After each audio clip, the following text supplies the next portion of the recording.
शारीरिक संविधान का ज्ञान प्राप्त किया है तो आप भागवतिक संविधान को मानने की चेष्टा करें। आप भागवतिक संविधान का खंडन न करें। आप केवल शरीर के अंगों का ज्ञान प्राप्त किया है कि कौन सा अंग कैसे क्या चलता है, लेकिन ब्रह्मचर्य पर बोलने की सामर्थ्य तुम्हारी नहीं। तुम ब्रह्म के ज्ञाता नहीं हो, तुम शास्त्र के ज्ञाता नहीं हो, तुम डॉक्टर हो केवल अंगों के, शरीर के बाह्य एक ढांचे के, वो भी सूक्ष्म शरीर के नहीं, केवल स्थूल ढांचे के हो। तो स्थूल ढांचे की आपको सुधार वाली बात बतानी है, कैसे रोग निवृत्ति होगी। ब्रह्मचर्य नाश करना, ये तुम कौन से सिद्धांत से बोलते हो? किस सिद्धांत से?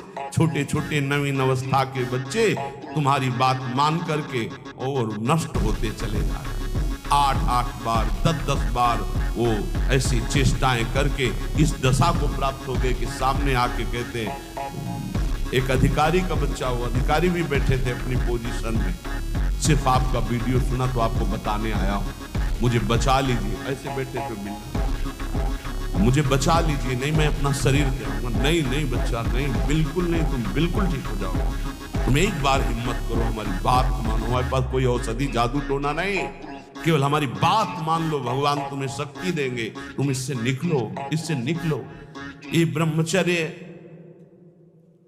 बहुत बड़ी अमृत वस्तु है, हमारी प्रार्थना मान लीजिए। ये मन जब बहुत तो भगवान छूट दे देते हैं। देख लो, जब तुम्हें घृणा हो जाए, जब तुम्हें लगे कि नहीं करना चाहिए, तो मुझे बताना, मैं तुम्हें सामर्थ्य दे दूंगा। आपको सामर्थ्य मिलेगी। आप जिस दिन से सोच लेंगे कि वास्तविक मुझे अब अपने जीवनी शक्ति की रक्षा करके भगवत प्राप्ति में ये हमें व्रत रखना है, ब्रह्मचर्य व्रत, अलग अलग ब्रह्मचर्य व्रत है।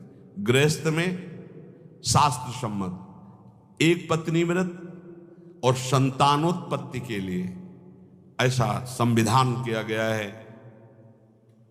अगर आप उसके विपरीत चलते हैं तो फिर आप व्यभिचार प्रवृत्ति में हैं। परमार्थ में चलने के लिए पूरा अधिकार गृहस्थ का है।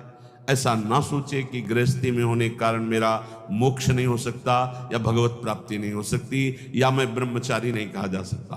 कहा जा सकता है।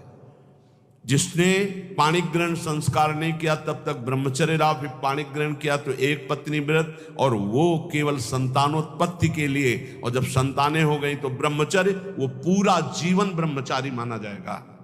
शास्त्र सम्मत बात कह रहा हूं। और वैरागी तो ब्रह्मचारी होता ही है जो भगवत प्राप्ति करना चाहता है, नैष्ठिक ब्रह्मचर्य। गृहस्थ में